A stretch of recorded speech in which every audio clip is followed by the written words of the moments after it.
ওয়ালা তাকুনু কাল্লাতী নাকাদাত গাজলাহা মিন বাদি কুওয়াতিন আনকাসা। আল্লাহ পাক রব্বুল আলামিন বলেন তোমরা উম্মাহ দিনী, বুঝেন, তোমরা উম্মাহ দিনী মহিলার মতো হইও না। আল্লাহ পাক রব্বুল আলামিন বলেন সেই মহিলা কেমন ছিল, কোন মহিলার কথা আল্লাহ সূরা নাহল 92 নম্বর আয়াতে বলছেন। ওই মহিলা উম্মাহ দিনী কেমন করে হলো? মহিলা সুতা পাকায়, সুতা কি? সুতা পাকায়, রশি পাকায় সুতা দিয়া। এখান থেকে বোঝা গেল মহিলাদের একটা কাজ সুই সুতার কাজ। মহিলাদের কাজ কি? কোথায় আছে এটা? কোথায় আছে? সূরা নাহল আয়াত নাম্বার কত? যার কারণে মহিলারা সুতের কাজ যেটা পারে আপনি পুরুষ সারা জীবন চেষ্টা করলে ওই রকম পারবেন না।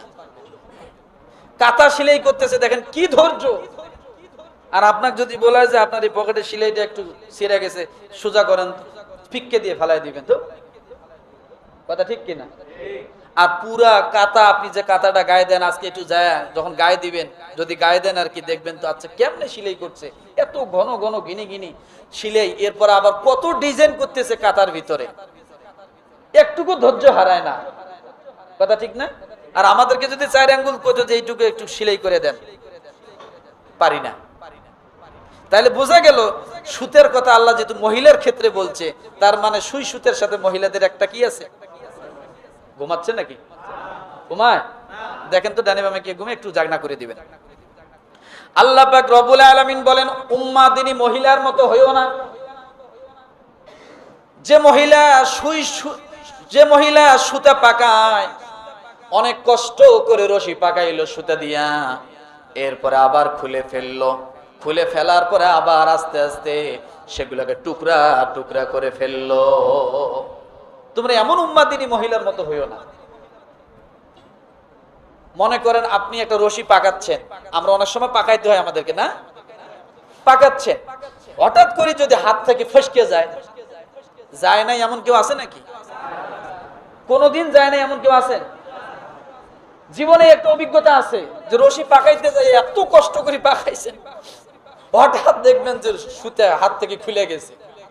এখন ওই পারে যে ব্যক্তি আছে তারা দেন এক ধমক,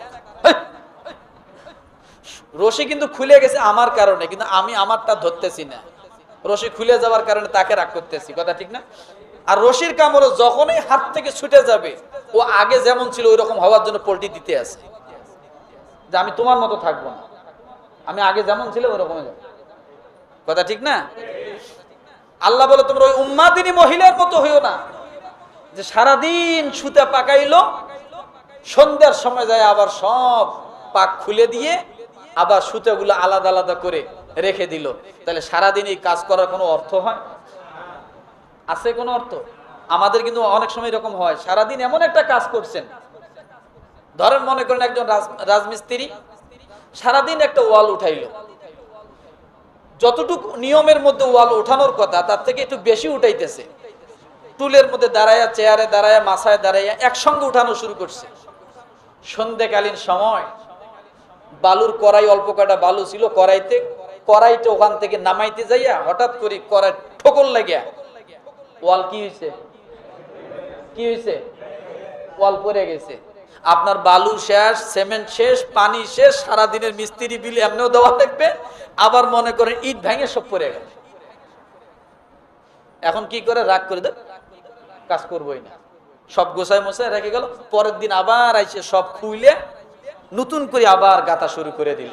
তাহলে কালকের এই গাঁথনি সারাদিন যে পরিশ্রম করলো, এত কষ্ট করলো, কোনো লাভ হলো? কোনো লাভ হলো? কোনো লাভ হলো না। এটা অনিচ্ছাই হয়, ইচ্ছাকৃত হয় না। কিন্তু আল্লাহ এখানে যে মহিলার কথা বলছেন সে কি ইচ্ছে করে করে এগুলা কাজ করে। এই জন্য রব্বুল আলামিন বলেন তোমরা উম্মাহ দিনী মহিলার মতো হইও না। এটা দ্বারা আল্লাহ কি বুঝাইলেন? সারা মাস রোজা রয়েছো, সারা মাস কষ্ট করেছো, তারাবি নামাজ পড়েছো, চাহারিতে উঠেছো, হাজার হাজার টাকা খরচ করেছো রমজানটা একটু ভালো কাটানোর জন্য, সব আয়োজন ঠিক আছে, ঈদটা ভালো করার জন্য সব মার্কেট করলা, লাখ লাখ টাকা খরচ করলা, দেশ বিদেশ মার্কেট করে বেড়াইলা, আল্লাহ ডাক দিয়ে বলে বান্দারে সব করলা, কিন্তু রমাদানের পরে ওই ট্রেনিং আর তোমার কোনো কাজে লাগে না। এমন ট্রেনিং তোমার উম্মাদিনী মহিলার মতো। অর্থাৎ রমজান শেষ, মাথার টুপি পরে গেল, গায়ের পাঞ্জাবি একেবারে ধুইয়া ভাঁজ করে ইস্ত্রি করে শোকেসে রেখে দিলেন, আর কোনো পরিবর্তন আপনার ভিতরে রমজানের কিছুই আসলো না। আছে না নাই? এখন আর নামাজের ধারে কাছেও নাই, ভালো কাজের ধারে কাছেও নাই। এমনও ব্যক্তি আছে, দেখেন তো, আছে না নাই, যে এই যে রোজা রাখছি, আবার আগামী রমাদান আসবে তখন রোজা রাখবো, সারা বছর আর কোনো রোজা আমরা একটাও রাখি না, এমন আছে না? আছে না? প্রকৃতপক্ষে রমাদানের এটাও একটা শিক্ষা যে বছরের মাঝে মাঝে কিছু রোজা রাখা। তাহলে সারা মাসে এত কষ্ট করলাম কিসের জন্যে? একটা গাছ গাড়লাম, এত কষ্ট করলাম, শ্রম দিলাম গাছের পিছনে, যদি ওটা ফল না ধরে ওই গাছের কোনো অর্থ আছে? কোনো অর্থ নাই। আল্লাহ বলেন 1 মাস কষ্ট করার পরে রমাদান শেষ, তোমার সব আমল বরবাদ হয়ে গেল, সব বাদ দিয়ে দিলা, পূর্বের মতো আবার তুমি হয়ে গেলা, তাহলে তোমার এই রমজানের রোজা রাখার কি ফায়দা হলো? কথা ঠিক না? অনন্ত সীম প্রেমময় তুমি, বিচার দিনের স্বামী, যত গুণগান হে চিরমহান, তোমারই অন্তর জামিলা ইলাহা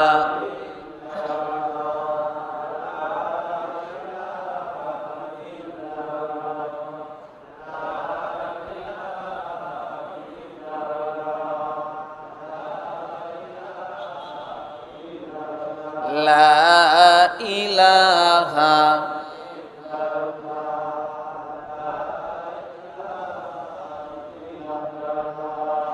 লা ইলাহা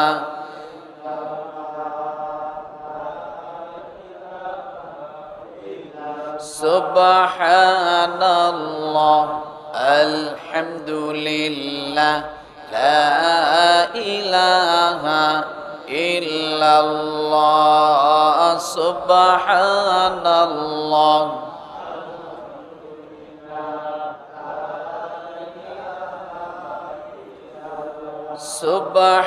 সুবহানাল্লাহ আলহামদুলিল্লাহ লা ইলাহা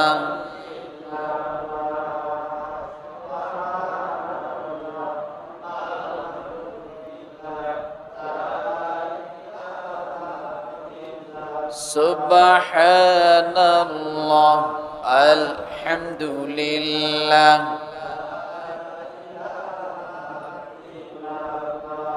লা ইলাহা ইল্লাল্লাহ মুহাম্মাদুর রাসূলুল্লাহ সাল্লাল্লাহু আলাইহি ওয়াসাল্লাম।